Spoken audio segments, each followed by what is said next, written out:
Covering the islands of the Bahamas, ZNS Network presents The Bahamas Tonight.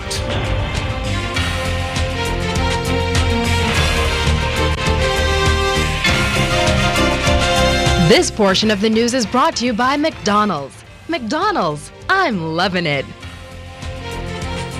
Good evening and welcome to the Bahamas Tonight, the National Report. I'm Keishel Adderley. Thanks for joining us. Topping the news tonight, it was a regularly scheduled trip from Exuma to Nassau, but no one could anticipate the scary episode which was about to unfold on board a Sea-Link vessel overnight. In the darkness of night, a sudden thud startled passengers before tossing them about the ship, leaving a so far undetermined number of people injured and angry passengers crying foul for the way the whole situation was handled. Tonight we hear from a passenger who is nursing injuries from the unfortunate event. Our Janaea Noel Ferguson and Shanique Miller provide team coverage. Sea-Link passengers reported receiving numerous injuries, including a busted lip, head lacerations, and even a sprained arm after the vessel reportedly run aground on Hybern Key just off Exuma. Passengers boarded the Sea-Link from Georgetown, Exuma Thursday evening, and what seemed to be a smooth ride initially ended with passengers fearing for their lives. This one passenger, who wished to remain anonymous, describes to our news team the series of events that took place. There was this loud bang. It's the loudest I've ever heard. I don't know what had happened at that particular time, but I was sitting four seats back, and all of a sudden I end up front, 4 seats forward. That's the impact, how hard it was that it threw me to that extent. That passenger added that officials did not alert them until later on as to what was actually happening. She also described how they were finally able to make it home. Just groups of family, and they were all children. How many persons do you think were on the boat altogether? Approximately 100. Okay. And the crew, I assume that they were trying to get things sorted out, but I still feel as though they need to have a crisis team in place so they could, inform us. We'll be more at peace of knowing what's happening. Not at the last minute we hearing people panicking and screaming, and causing us to get frantic, and we have kids that we have to deal with. We had to pray. That's the only way we get it. The boat, but I know for one thing, the boat came in slow. They said they had to make turns to prevent the water from coming, because the water was coming in from the front where they hit, so they had to keep bobbing and weaving to avoid plenty of water from coming in. Okay. Now, undoubtedly, talk about this experience, how traumatic it was for you.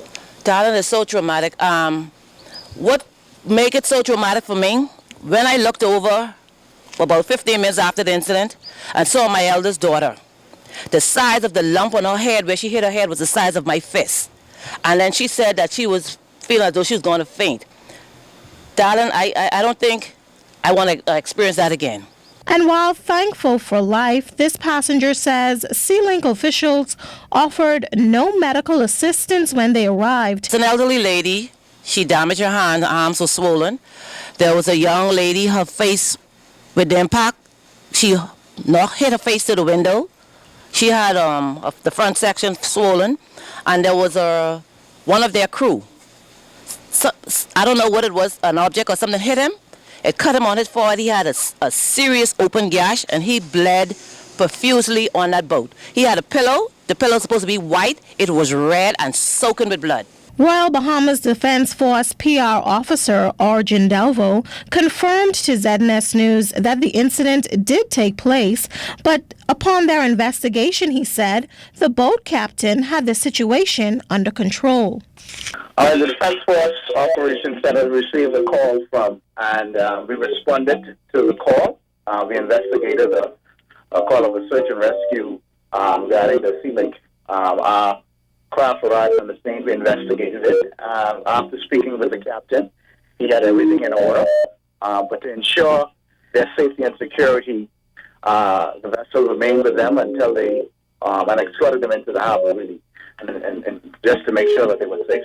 He added that in order for them to make a distress mission, the captain would have had to indicate that they were indeed in distress.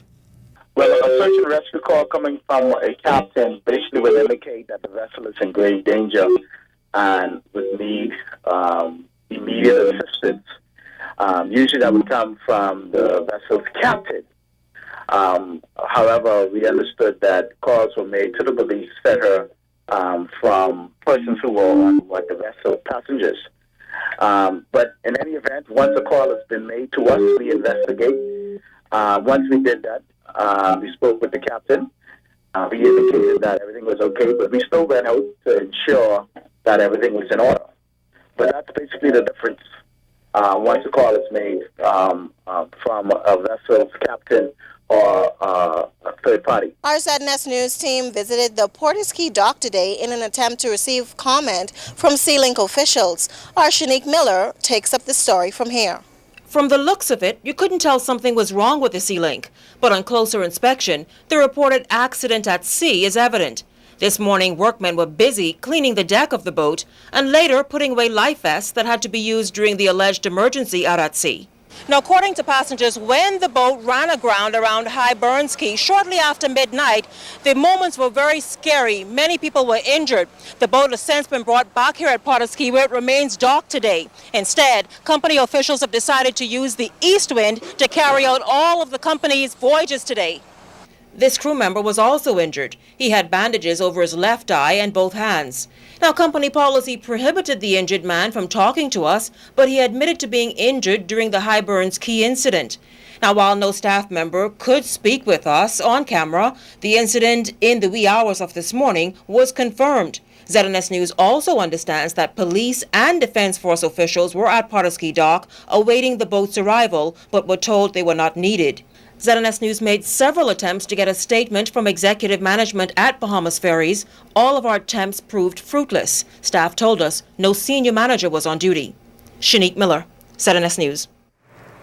Two men reportedly responsible for a spree of armed robberies in western New Providence are in police custody tonight after one of the men was reportedly shot by police during a high-speed chase. Superintendent Stephen Dean tells us that sometime after 1 o'clock this afternoon, while on patrol in the area, police spotted two men in a white Chevy Blazer acting suspiciously. Upon approaching the vehicle, both men refused to yield to police and sped off in the area of John F. Kennedy Drive and Gladstone Road.